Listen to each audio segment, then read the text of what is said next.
जम्मू कश्मीर में 10,000 सरकारी मुलाजिमतों को मंजूरी दी गई है।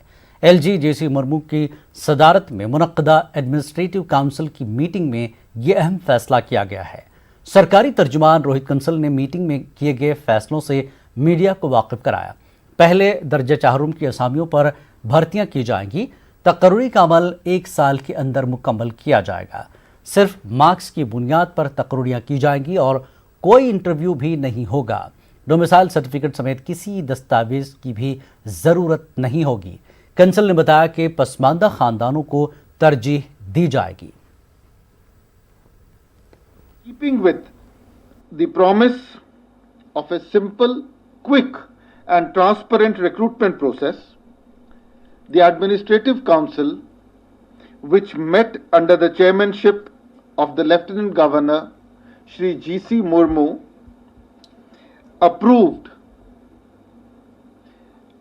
a simple and efficient procedure for filling up of Class 4th vacancies.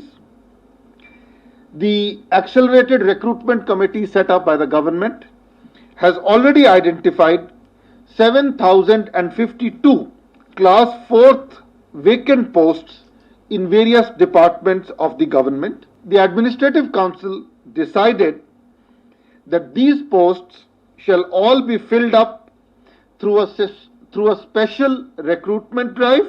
At the time of applying, no documents including domicile certificate are required to be submitted. The marks obtained in the written test, there will be a written test, and the marks obtained in the written test will have primacy in the selection criteria. There shall be no interview of any kind. An additional weightage of 5 marks will be given to marginalized sections. Additional weightage of 5 marks will be given to those candidates with no family member in government service. Security forces ने आज पुलवामा में मिलिटेंटों के बड़े हमले को नाकाम बना दिया। जिला पुलवामा के आयनगुंड इलाके में आज सुबह सिक्योरिटी फोर्सेस ने एक सेंट्रो कार को पाया। इसके बाद फोर्सेस ने पूरे इलाके का घेराव किया और सेंट्रो कार की जांच के दौरान कार में आईडी मवाद पाया। पुलिस और फौज के बम डिस्पोजल स्क्वाड की टीमों ने सेंट्रो कार में मौजूद आईडी को नाकारा बना दिया और कार को ब्लास्ट किया। आईजीपी कश्मीर ने बताया कि 40 से 45 किलो धमाकेखज़ मवाद शामिल था। मिलिटेंट इस गाड़ी को खुदकुश हमले में इस्तेमाल में लाने वाले थे। ताहम फोर्सेस ने इस साजिश को नाकाम बना दिया। सिक्योरिटी फोर्सेस ने इलाके का मुहासरा करके काफी देर तक इलाके में तलाशी कार्रवाई अमल में लाई। इब्तदाई जांच के दौरान पता चला कि सेंट्रो कार पर लगी नंबर प्लेट फर्जी थी।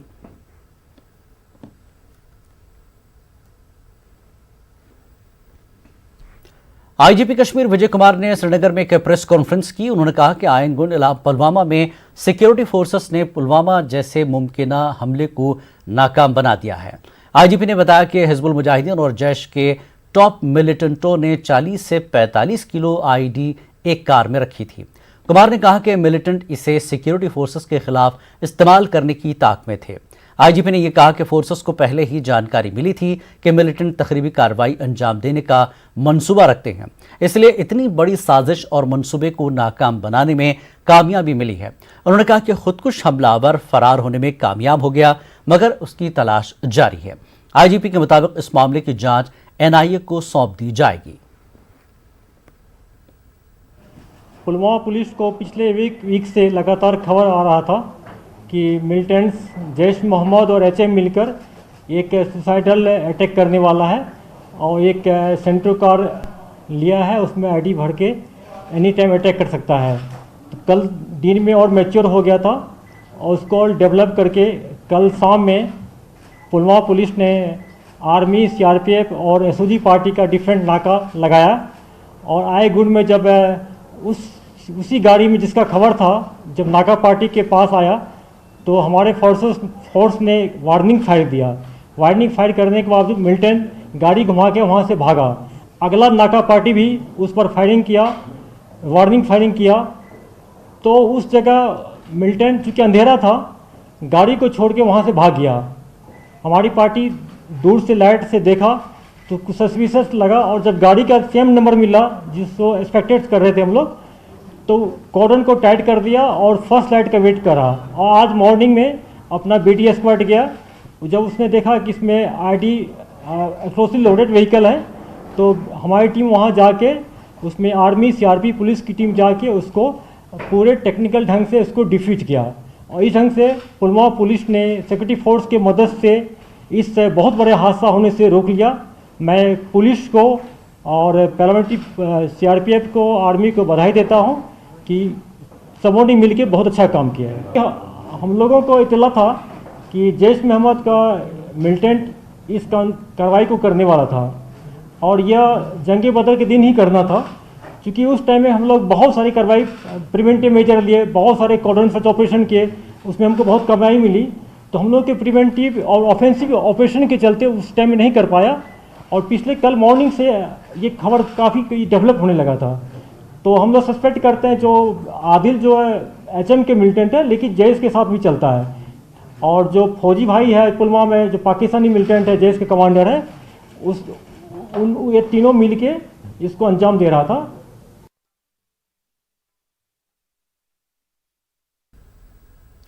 जिला पुलवामा के आयनगुंड इलाके में आज सुबह हुए धमाके से लोगों में काफी खौफ व हरास का माहौल पैदा हो गया।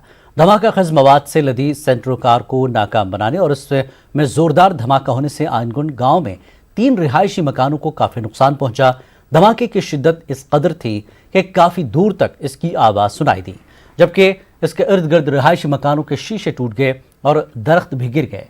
इलाके में कायम बिजली के तरसीली निज़ाम और ट्रांसफार्मर भी धमाके की जद में आए।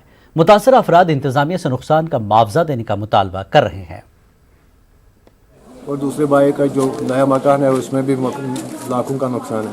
आप देख सकते हैं वहाँ भी दूसरा मकान है। मेरा तो बन रहा है, मेरा तो नुकसान नहीं हुआ। हमारी अपील ये है कि जो नुकसान हुआ है उसका मुआवजा मिलना चाहिए। हम जिला पुलवामा के आयनगुंड इलाके में सिक्योरिटी फोर्सेस को मिली बड़ी कामयाबी से मुताल्लिक न्यूज़ 18 को एक्सक्लूसिव तस्वीर मिली हैं। न्यूज़ 18 को मिली तफसीलात के मुताबिक मुतल्लका गाड़ी पर जो नंबर दर्ज था वो इतलात के मुताबिक एक मोटरसाइकिल का नंबर है और वो नंबर कठुआ RTO दफ्तर से रजिस्टर है। बताया जाता है कि 23 जून 2008 की वो रजिस्ट्रेशन है। बताया जा रहा है कि इस मोटरसाइकिल के मालिक का नाम साहिल दर्ज है। वाज़ेह है कि मिलिटेंटों की जानिब से इस्तेमाल करदा गाड़ी का नंबर JK08B1426 था, जो फर्जी है। काबिल जिक्र बात है कि आज सुबह फोर्सेस को यह अहम कामयाबी मिली थी और भारी मकदार में धमाका खिज मवाद से भरी कार का पता लगाकर उसे नाकारा बना दिया गया था। और इसी दौरान कठुआ पुलिस ने सांबा के नौराथ गांव पहुंचकर इस मोटरसाइकिल को कब्जे में ले लिया, जिसका नंबर सेंट्रो कार पर इस्तेमाल करदा फर्जी नंबर से मिलता है। जानकारी के मुताबिक ये मोटरसाइकिल साहिल कुमार के नाम से रजिस्टर है। साहिल कुमार BSF में सर्विस कर रहे हैं और फिलहाल श्रीनगर में उनकी पोस्टिंग है। साहिल के घर वालों का कहना है कि उनकी गाड़ी के नंबर का इस्तेमाल साहिल को फंसाने के लिए किया गया होगा।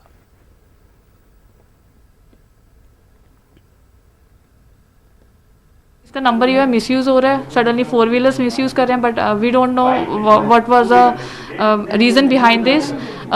कुछ अब पुलिस वाले सडनली वन इंसिडेंट केम, कुछ पुलिस वाले आए और वो सडनली बाइक ले गए, बट हमें नहीं पता इशू क्या हो रहा है। बट सडनली कुछ मीडिया पर्सन्स आए, फिर उन्होंने हमें बताया कि ये बाइक का क्या मिसयूज हो रहा है। BSF में खुद श्रीनगर में। कभी मोटरसाइकिल लेके गए? नहीं, कुछ नहीं लेके गए, कभी नहीं लेके गए। कब का मोटरसाइकिल आपके पास है? ये काफ़ी टाइम से हमारे पास है। अब बाइक सीज नहीं की गई है। ये नंबर जब पुलवामा से हमें पता चला कि एक कठुआ रजिस्ट्रेशन प्लेट मिली है, तो उस रजिस्ट्रेशन प्लेट को रन किया गया। तो रन करने पर वो एक बाइक का नंबर मिला। हालांकि ये नंबर एक सेंट्रो गाड़ी पे था, पुलवामा के संदिग्ध जो IED जिसमें पाई गई थी, और बाद में उसको कंट्रोल ब्लास्ट से डिस्ट्रॉय किया गया। बाइक को फिर ट्रेस करके कोई लिंकेजेस हैं या नहीं है, ये नंबर वहाँ क्यों आया, उसके लिए बाइक को थाने में लाया गया है, पूछताछ जारी है। जम्मू कश्मीर में सियासी पार्टियों ने पुलवामा में मिलिटेंट हमले की साजिश को नाकाम बनाने पर सिक्योरिटी फोर्सेस की सताइश की है। बीजेपी ने फौज, पुलिस और CRPF को इसका पूरा क्रेडिट दिया है। कांग्रेस ने भी सिक्योरिटी एजेंसियों की सराहना की। आतंकवादियों की एक चाल थी, वो पुलवामा को, कश्मीर को दहलाना चाहते थे, फिर लहूलुहान करना चाहते थे, लेकिन पाकिस्तान की किसी भी साजिश को हम कभी कामयाब नहीं होने देंगे। पाकिस्तान कश्मीर को बर्बाद करना चाहता है, पाकिस्तान की किसी भी साजिश को हम कामयाब नहीं होने देंगे। और इनका टारगेट पुलिस स्टेशन और सेना के कैंप पर हमला करने का था, पाकिस्तान की इस साजिश को हमारे बहादुर जवानों ने विफल कर दिया। चिंता की बात यह है कि इतने बड़ी साजिश जो होती है, पुलवामा में ही एक बहुत बड़ा हादसा हुआ था और बहुत बड़े 40 से ज़्यादा जवान जो है हमारे शहीद हुए थे, इसलिए चुनौतियां भी कम नहीं हैं। शिवसेना और डोगरा फ्रंट के कारकुनों ने आज जम्मू में एहतजाज किया। पुलवामा जैसे हमले की दोबारा साजिश पर पाकिस्तान के खिलाफ यह एहतजाज किया गया। एहतजाजियों ने पाकिस्तान के खिलाफ नारे लगाया और इस मामले की जामे जांच करने की मांग की। साथ ही पाकिस्तान के खिलाफ कड़ा रुख इख्तियार करने का मुतालबा किया। 50 किलो RDX गाड़ी का नंबर जम्मू का और कार के अंदर 50 किलो RDX पुलवामा कांड दोबारा दोहराने का प्रयास किया गया। मुबारकबाद है सिक्योरिटी फोर्सेस को, मुबारकबाद है पुलिस वालों को, लेकिन जांच होनी चाहिए। 50 किलो RDX श्रीनगर के अंदर प्रवेश कैसे कर दिया। पुलवामा में बड़े हमले की साजिश को नाकाम बनाने के बाद जम्मू में सिक्योरिटी में इजाफा कर दिया गया। सरकारी व गैर सरकारी अहम इदारों पर चौकसी बढ़ा दी गई। खासकर जम्मू श्रीनगर कौमी शाहराह पर सिक्योरिटी में इजाफा किया गया। इंटेलिजेंस एजेंसीज की इत्तलात के मुताबिक मिलिटेंट जम्मू के बाज़ तनसीबात को भी निशाना बना सकते हैं, लिहाजा मिलिटेंटों की साजिश को नाकाम बनाने के लिए तमाम तरह इक़दाम किए गए हैं। चूँकि पुलवामा हमले के तार कठुआ से जुड़ते नजर आ रहे हैं, इसलिए लखनपुर से श्रीनगर तक शाहराह पर चौकसी बढ़ा दी गई। कुपवाड़ा जिले के इंदवाड़ा करागुंड में पुलिस और फौज ने हिजबुल मुजाहिदीन के 2 ओवरग्राउंड वर्कर गिरफ्तार किए हैं। पुलिस जराये के मुताबिक पंडितपुरा करागुंड में एक नाके के दौरान एक गाड़ी की तलाशी ली गई। इस दौरान दोनों अफराद से भरी मकदार में असलहा और गोला बारूद बरामद किया गया। पुलिस ने केस दर्ज करके तहकीकात शुरू कर दी है। गिरफ्तार अफराद की पहचान आसिफ अहमद डार साकिना लंगे तलवारी और मुजम्मिल अहमद साकिना मकाम शाहवली के तौर पर हुई है। लद्दाख में सरहद पर कशीदगी से पूरे खित्ते के लोगों में सख्त बेचैनी पाई जा रही है। न्यूज़ 18 ने करगिल और लेह के काउंसलर्स, सियासतदानों और समाजी कारकुनों से बात की। उनका कहना है कि चीन को मौसर जवाब देना चाहिए और मकामी लोग किसी भी सूरत हाल के लिए तैयार हैं। पेश है नूरुल इस्लाम की खास रिपोर्ट।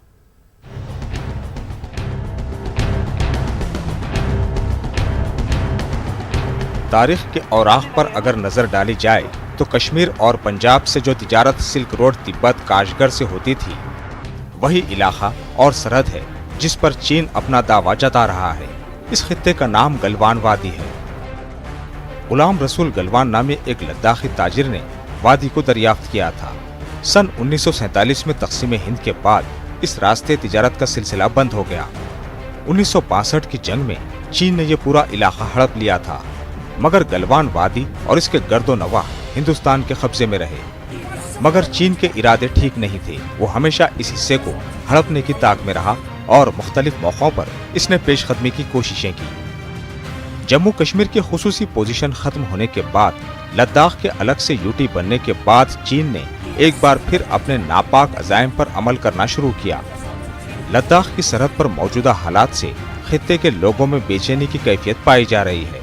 न्यूज़ 18 ने करगिल और लेह के काउंसलर्स, सियासतदानों और आम लोगों से बात की। इनका कहना है कि माजी में भी खित्ते के लोगों ने मुश्किल हालात का सामना किया है और अभी भी किसी भी सूरत हाल के लिए तैयार है। देश में जब जब भी संकट आया है और जब जब भी आजमाइश की घड़ी आई है, करगिल के लोग सबसे पहले सीना तान के खड़े हुए हैं देश की हिफाजत के लिए। अगर हमारी जरूरत पड़े फर्दन फर्द हम सरहद की निगहबानी के लिए जाने को करगिल वार की तरह आज भी तैयार है, मगर आवाज तो उठाए मरकज में बैठ के कि हमें अपने देश के हित के लिए ये करना है। वहीं सियासतदानों ने आपसी इख्तिलाफात छोड़कर मुल्क के लिए मुत्तहिद होने पर जोर दिया। साथ ही हुकूमत से कहा कि वो लोगों को जमीनी हक़ाइक़ से वाकिफ कराए। This is not the India of 62.